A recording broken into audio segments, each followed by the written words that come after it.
Late August 1977. Peggy Hodgson, a single mother living in a North London council house, first notices strange knocking sounds and her children's beds shaking. Alarmed, Peggy calls the police on August 31st. A police officer reportedly witnesses a chair slide across the floor but cannot find any natural causes. Came off the floor, or nearly a half inch I should say, and I saw it slide off to the right, about 3.5 to 4 feet before it came to rest. I checked to see whether or not it could possibly have slid along the floor. I placed a marble on the floor to see whether or not the marble would go in the same direction as the chair did, and it didn't roll at all. I checked for wires under the cushion of the chair, and I could find no explanation at all. Early September 1977. Journalists from the Daily Mirror pay a visit to investigate the story. They too claim to witness objects flying across the room. Maurice Gross, a paranormal investigator from the Society for Psychical Research, begins to look into the case. He sets up recording equipment and observes unusual activity. Mid-September 1977. Gross is joined by fellow SPR researcher Guy Lyon Playfair. Together they document eerie occurrences, including furniture moving on its own and disembodied voices seeming to come from 11-year-old Janet Hodgson. Janet reportedly starts speaking in a deep, gravelly voice, claiming to be someone called Bill Wilkins, a man who allegedly died in the house years earlier. I'm invisible. You're invisible? Why are you invisible?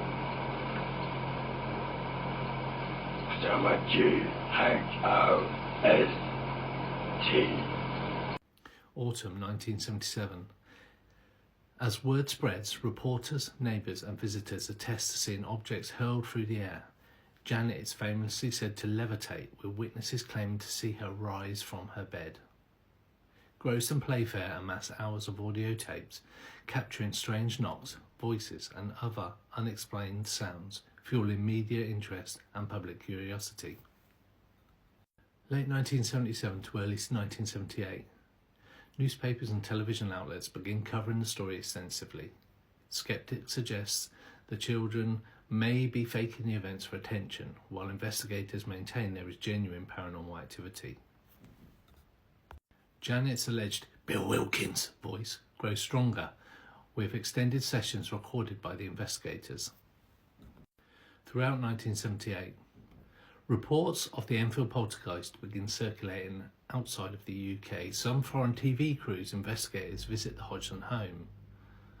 Magicians, scientists and journalists attempt to explain the phenomena via trickery or psychological factors, highlighting moments where Janet is caught bending spoons or other questionable episodes. Late 1978 to 1979. The most dramatic activity subsides towards the end of 1978. By 1979, reported incidents become sporadic and eventually stop. Maurice Gross and Guy Lyon Playfair release their findings, arguing for a paranormal explanation. Skeptics remain unconvinced, attributing the events to pranks and post-1979. The Hodgson's family eventually leaves the property, though Peggy stays there until her death in 2003. The debate over what really happened in Enfield continues. What do you think?